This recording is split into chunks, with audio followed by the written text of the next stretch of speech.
এই হাদিসটা আপনাদেরকে কেউ বলেনি কখনো যে বিনা প্রয়োজনে ছবি তুলতে হয় না?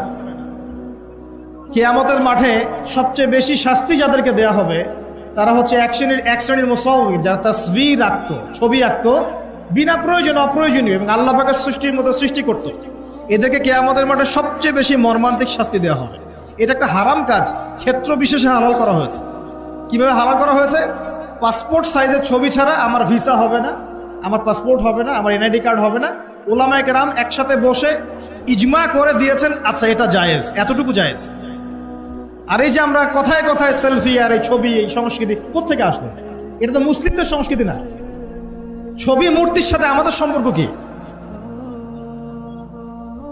পিতার ছবিটা সুন্দর করে ঘরের মধ্যে লটকায় রাখছেন মালা দিয়ে, একদম কি বুঝাতে যাচ্ছেন আপনি? আপনি নেককার সন্তান, অথচ পিতার জন্য কোনো দোয়া নাই আপনার মনে।